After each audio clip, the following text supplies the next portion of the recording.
অস্থির হয়ে উঠেছে বিশ্বের ক্রিপ্টোকারেন্সির বাজার। বৈশ্বিক ক্রিপ্টোকারেন্সির রাজধানী হিসেবে গড়ে উঠছে যুক্তরাষ্ট্র। ডোনাল্ড ট্রাম্পের এমন ঘোষণা দুশ্চিন্তায় ফেলে দিয়েছে বিনিয়োগকারীদের, যার প্রভাবে দর কমেছে প্রায় সব ক্রিপ্টোকারেন্সির। সবচেয়ে জনপ্রিয় ভার্চুয়াল মুদ্রা বিটকয়েনের দাম কমেছে 4% পর্যন্ত।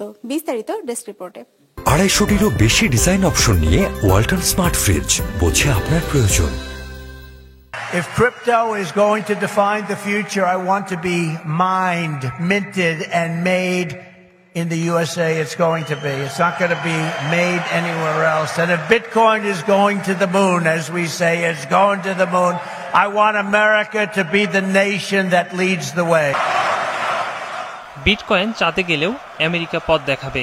এভাবেই যুক্তরাষ্ট্রকে বিশ্বের ক্রিপ্টোকারেন্সির রাজধানী হিসেবে গড়ে তোলার প্রতিশ্রুতি দিয়েছিলেন ডোনাল্ড ট্রাম্প তার নির্বাচনী প্রচারণায়। ট্রাম্প দ্বিতীয় মেয়াদে প্রেসিডেন্ট হিসেবে নির্বাচিত হওয়ার পরই বেশ চাঙ্গা হয়ে ওঠে ক্রিপ্টো বাজার। জানুয়ারিতে রেকর্ড সর্বোচ্চ $1,09,000 পৌঁছায় বিটকয়েনের দাম। I promise to make America the Bitcoin superpower of the world and the crypto capital of the planet, and we're taking historic action to deliver on that promise, as you know, around the table. এরই অংশ হিসেবে এবার যুক্তরাষ্ট্রে বিটকয়েনের কৌশলগত reserve গড়ে তুলতে নির্বাহী আদেশে সই করেছেন মার্কিন প্রেসিডেন্ট ডোনাল্ড ট্রাম্প গেল বৃহস্পতিবার।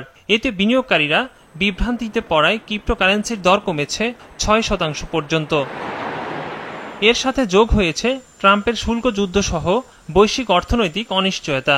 সব মিলিয়ে অস্থির হয়ে উঠেছে ক্রিপ্টোকারেন্সির বাজার। ফলে $1,00,000 নিচে বাজার ওঠানামা করছে বিটকয়েনের দাম। কমেছে ইথেরিয়াম, XRP, সোলানা ও কার্ডানোর দামও। সবচেয়ে বেশি ক্ষতির মুখে পড়েছে মিম কয়েন।